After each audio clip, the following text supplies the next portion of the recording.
Halo teman-teman, selamat datang kembali di Kampus IT. Baik teman-teman, di video sebelumnya kita sudah berhasil membuat RESTful API untuk menampilkan data student dan ini adalah hasilnya ya. Dan kita juga sudah melakukan uji coba di Postman dan hasilnya juga sama ya. Artinya ini bisa ditampilkan di Postman maupun di browser ya. Oke, baik teman-teman.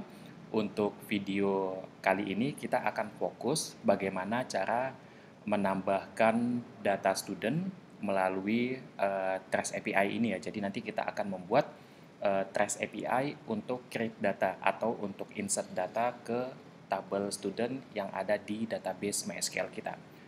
Oke, jadi seperti itu. Nah, untuk konsepnya, jadi nanti kita akan membuat perintah untuk insert datanya ya. Jadi perintah untuk insert data ke tabel student yang ada di database MySQL kita.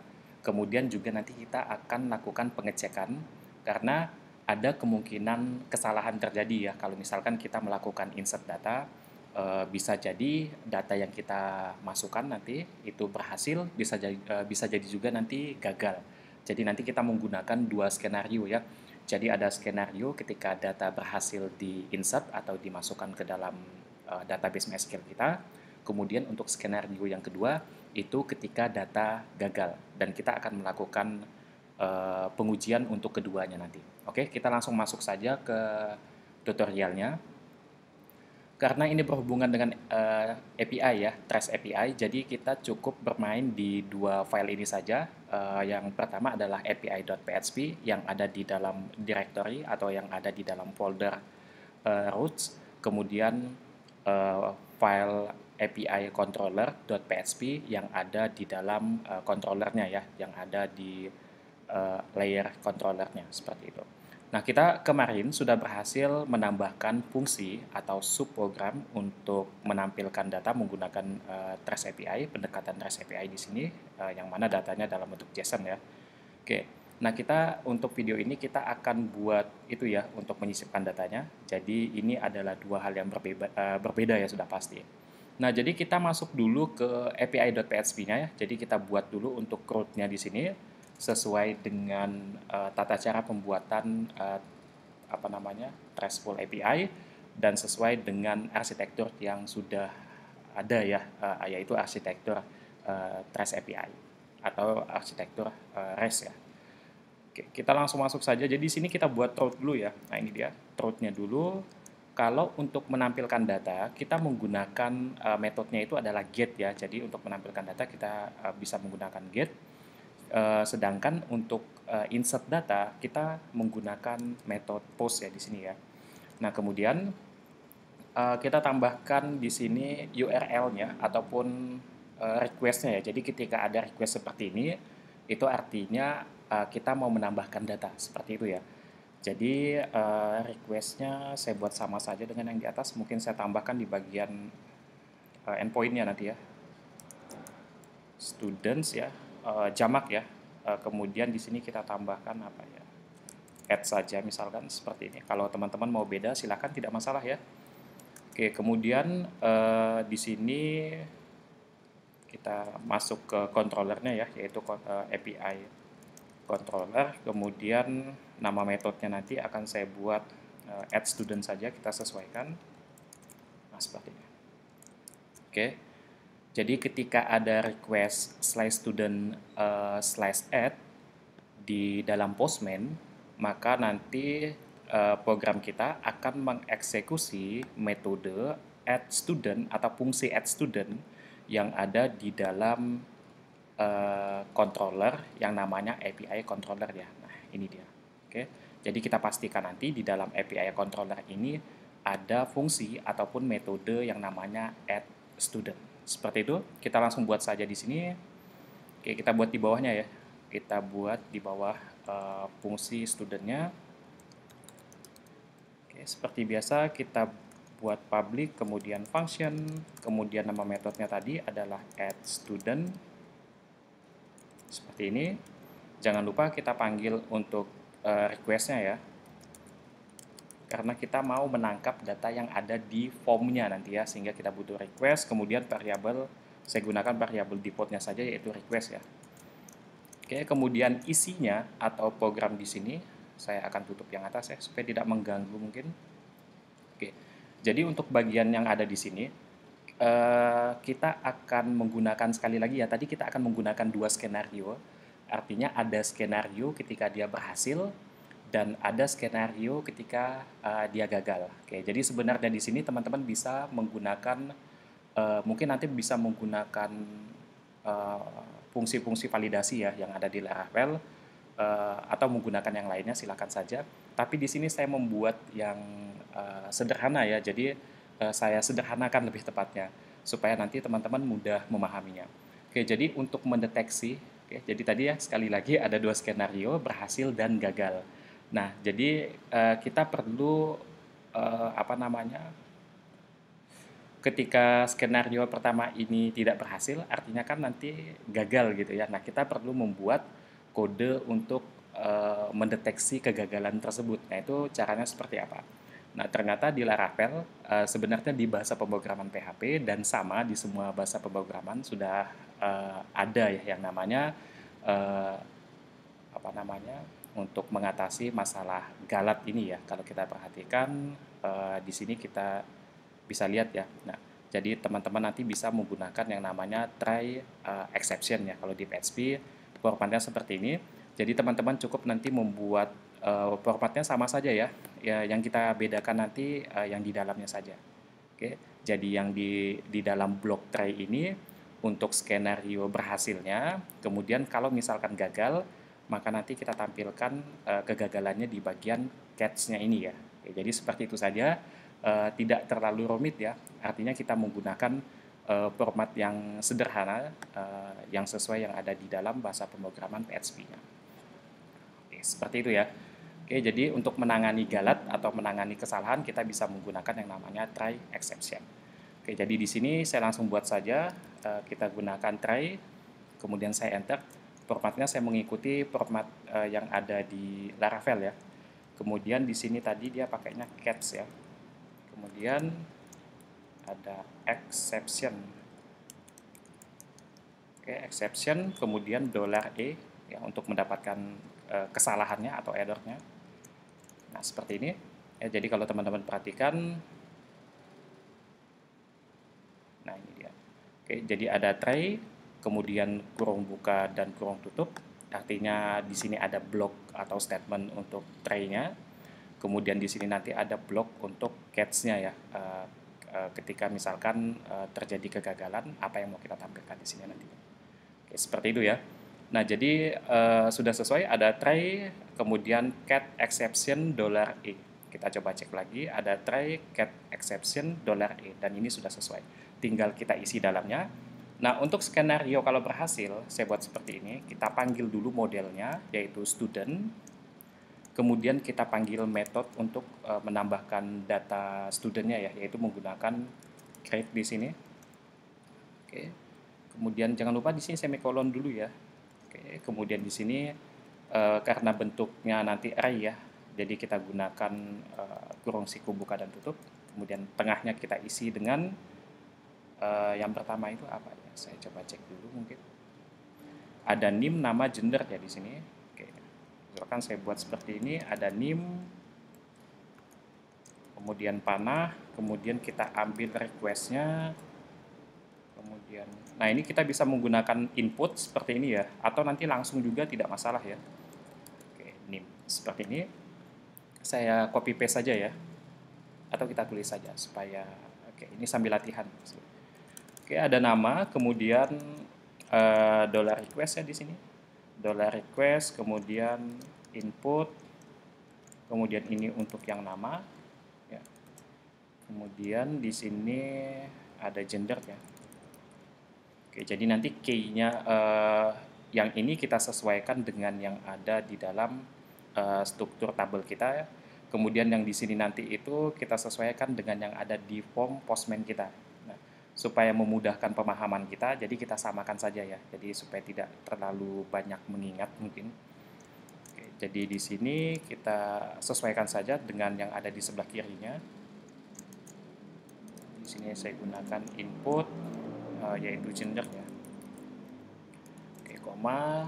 Nah, di sini misalkan kita butuh keahlian. Oke, kemudian $request input. Oke, jadi di sini kita buat keahlian dulu ya. Oke, sorry. Keahlian. Nah, seperti ini. Oke, jadi kita buat seperti ini dulu. Ada NIM, nama, gender, keahlian, sepertinya kurang satu ya. Oke, kurang jurusan ya. Oke, berarti di sini kita perlu masukkan jurusan, kemudian $request input, di sini jurusan. Jangan lupa koma ya. Oke, jadi di sini ada koma, ada koma, ada koma, di sini ada koma, di sini tidak ada koma ya, karena di sini sudah selesai, sudah ditutup.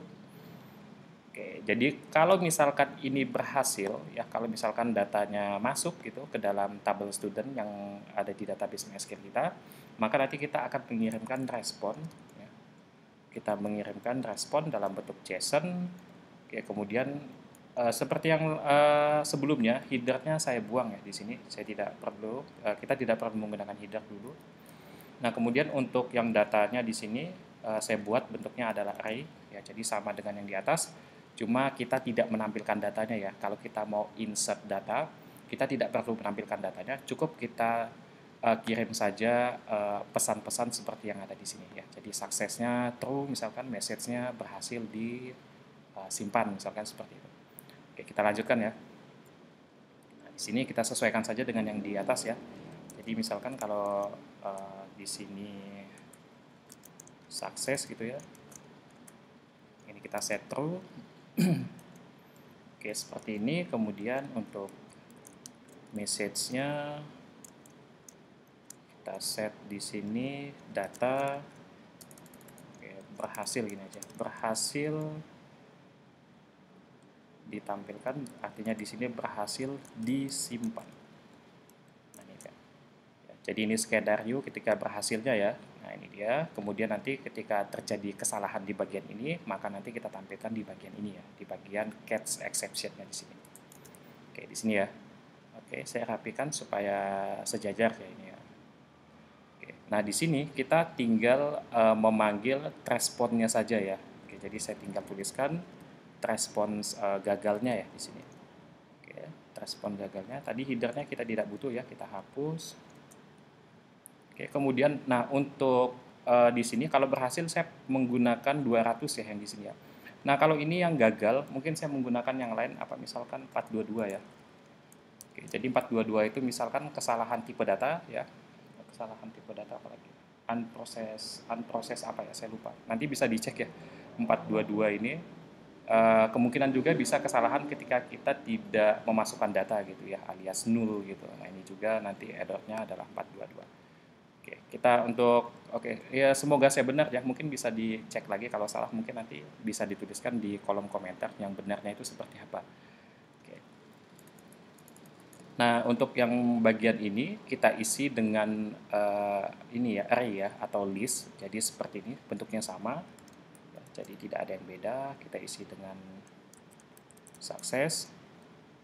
Untuk yang sukses di sini false ya, karena yang atas itu kan true ya. Nah, ini kan ketika berhasil, ketika gagal nanti di sini. Oke, kemudian ini adalah message-nya. Nah, untuk message-nya di sini kita menggunakan apa ya? Gagal disimpan. Ya, kebalikannya lah ya, gagal disimpan. Oke, seperti ini ya. Oke, misalkan ini saya turunkan supaya kelihatan kode lengkapnya. Nah, seperti ini ya. Jadi ini untuk blok tray-nya, kemudian ini untuk blok exception-nya. Oke, jadi kurang lebihnya seperti ini ya. Oke, kalau sudah, nah ini mungkin untuk bagian keahlian ini kan karena bentuknya nanti adalah array ya. Oke, sorry, bentuknya tidak array ya. Jadi bisa kita masukkan langsung di dalam formnya. Bentuknya ya string ya kalau yang ini, jadi tidak masalah, tidak perlu di-include nantinya. Oke, jadi seperti ini kurang lebih untuk kodenya. Silahkan dicek dulu, barangkali ada kesalahan ya. Kita cek dulu ya, mungkin ya, kita scan dulu. Oke, student create. Nah, ini saya tidak perlu menggunakan variabel di sini. Kenapa? Karena tidak digunakan. Jadi tidak saya gunakan, tidak saya buat ya. Kalau di atas ini kan saya menggunakan variabel untuk yang tampil data studentnya. Saya menggunakan variabel di sini karena digunakan di sini. Kalau ini tidak digunakan sehingga tidak saya buat variabel di sini. Oke, seperti itu. Nah, ini untuk skenario berhasil. Nanti kita uji coba juga ya. Kemudian skenario gagalnya seperti ini. Oke, kalau sudah, kita langsung coba saja di bagian postman-nya. Mungkin kita coba skenario kalau gagal dulu ya, supaya kita tahu nanti apa yang ditampilkan seperti itu. Oke, kita lanjut ke postman-nya di sini. Jadi kalau kita perhatikan, saya ke api.php-nya, request-nya itu adalah /student/add ya. Kita coba ke bagian ini. Oke, tinggal ditambahkan add saja ya. Jadi http://2 kali 127.0.0.1 /28000/API-nya jangan lupa teman-teman, kemudian /student ya, student kita sesuaikan dengan request yang ada di sini /student/add. Jadi /student/add. Nah, seperti ini. API-nya selalu ada ya. Jadi default-nya itu seperti ini. Nah, tinggal kita menambahkan student/add-nya saja. Oke, kemudian jangan lupa untuk metode yang kita gunakan nanti itu adalah metode post ya. Oke, jadi sesuai dengan yang di sini, kita akan menggunakan metode post. Nah, ini teman-teman boleh pilih yang metode post ya. Nah, jadi ada tanda panah di sini, pilih yang metode post. Oke, kemudian kita masuk ke bagian body, kemudian kita masuk ke bagian form data. Nah, di sini kita bisa isi key-nya ya. Jadi key-nya kita sesuaikan dengan yang ada di sini ya. Ada name, nama, gender, jurusan, keahlian. Nah, ini kita tuliskan saja key-nya di sini. Name, kemudian ada nama, kemudian ada gender ya. Kemudian di sini ada jurusan, kita turunkan ke bawah ya supaya kelihatan. Jurusan, dan yang terakhir ini adalah keahlian. Oke, saya pastikan dulu ya, ini sama dengan yang di tabel. Name, nama, gender, jurusan, keahlian. Name, nama, gender, jurusan, keahlian. Oke, yang ini udah pasti benar ya, name, nama, gender, jurusan, keahlian. Name, nama, gender, jurusan, keahlian. Oke, tinggal value-nya di sini ya. Misalkan name-nya berapa gitu. Misalkan name-nya 12, misalkan 90, 11, 8 misalkan, atau 88 supaya mudah kita cari nanti ya, 888. Kemudian nanti namanya siapa misalkan, Yuli misalkan, seperti ini ya. Oke, gendernya misalkan laki-laki misalkan ya. Jurusannya informatika seperti ini. Kemudian kemudian keahliannya, keahliannya ini apa saja ya, kita coba cek. Ada AI, database engineer, nah di sini. Nah, kita masukkan 2. Oke, seperti ini ya, kita masukkan dua keahlian ya. Nah, jadi bentuknya string saja ya. Nanti masalah checkbooknya nanti ini urusannya front end nanti. Oke, kita buat seperti ini saja dulu. Oke, karena kenapa kita buat string di sini? Karena di dalam tabel kita itu cuma ada satu ya, kolom keahlian itu cuma ada satu. Jadi tidak mungkin kita buat duplikat gitu. Oke, sehingga di sini string. Oke, jadi ada beberapa hal yang perlu diperhatikan. Yang pertama adalah URL-nya. Kita sesuaikan dengan request yang ada di sini atau request post-nya, yaitu yang ini ya. Nah, kemudian metodenya adalah metode post, kita sesuaikan karena kita mau mengirim data. Ya, ini dia metodenya adalah post. Kemudian jangan lupa nanti masuk ke bagian body, kemudian masuk dipilih yang bagian form data ya, dipilih. Jadi di checklist di sini. Nah, ini sebenarnya bisa teman-teman matikan ya. Jadi tidak perlu dihapus, jadi bisa dimatikan saja kalau memang tidak mau menggunakannya. Nah, ini anggapannya kosong gitu ya. Tidak ada data yang dikirimkan. Jadi kita centang supaya nanti kelihatan. Oke, untuk skenario gagal dulu ya teman-teman. Jadi di sini saya akan hapus untuk yang bagian keahlian ya. Saya akan uncheck saja di sini. Nah, ini artinya saya hapus ya. Oke, kita akan coba cek apakah ini berhasil atau gagal ya. Oke, kita coba send dulu ya. Oke, gagal ya. Gagal disimpan, alias datanya memang gagal disimpan. Karena mungkin keahliannya ini value-nya tidak ada gitu. Padahal sebenarnya mungkin value-nya itu wajib ada. Oke. Nah, supaya mungkin kita bisa mengetahui kesalahannya apa, teman-teman nanti bisa menambahkan kode lagi di bagian get exception-nya ini ya. Jadi misalkan di sini untuk message-nya, selain gagal disimpan, kita mau menampilkan pesan kesalahannya itu kesalahannya di bagian mana misalkan ya. Kita bisa buat seperti ini misalkan, saya buat gagal disimpan, kemudian titik, saya buat seperti ini, kesalahannya misalkan kita ambil ya $E-nya, kita ambil $E yang ini untuk mengetahui kesalahannya itu apa, jadi titik $E. Nah, titik itu untuk menyambungkan antara literal string yang ini dengan $E ini ya, dengan variabel $E, kalau di PHP itu menggunakan tanda titik. Oke, kemudian ini sudah benar ya. Oke, seperti ini saja mungkin. Kita coba cek ya. Oke, saya send lagi ya. Oke, masih tetap ada kesalahannya. Kalau teman-teman perhatikan gagal disimpan ya di sini. Ini ada banyak sekali kesalahannya. Nah, sebenarnya yang kita perlukan itu hanya pesan kesalahannya saja ya, tidak perlu sampai path-nya juga, itu tidak perlu. Nah, sehingga kita bisa membatasi sebenarnya teman-teman. Jadi tidak semuanya kita tampilkan, misalkan hanya pesan kesalahannya saja gitu ya, pesan error-nya. Apa ya, jadi tidak sampai path-nya lah ya. Nah, di sini kita bisa tambahkan, silakan tambahkan tanda panah seperti ini, kemudian kita panggil metodenya itu namanya getMessage ya. Nah, karena ini metode, jangan lupa tambahkan tanda kurung buka dan tutup seperti ini. Oke, kalau sudah kita save dulu ya. Kita save, kita coba lakukan uji coba lagi. Ini tetap di uncheck ya, karena ini skenario untuk gagalnya dulu. Ya, oke, kita send, saya send lagi, metodenya udah tepat ya. Nah, ini tetap gagal dan dia menambahkan pesan kesalahannya di sini ya. Kesalahannya itu kalau teman-teman perhatikan di sini, nah dan di sini juga tidak banyak yang ditampilkan, path-nya tidak ditampilkan ya. Oke, pesan kesalahannya adalah integrity constraint seperti inilah pokoknya. Keahlian cannot be null ya. Nah, jadi ada kolom keahlian itu tidak boleh kosong. Oke, jadi seperti itu kurang lebihnya teman-teman. Kalau misalkan, nah ini misalkan ini kesalahan kalau null ya, kalau tidak kita masukkan, tidak kita entrykan datanya.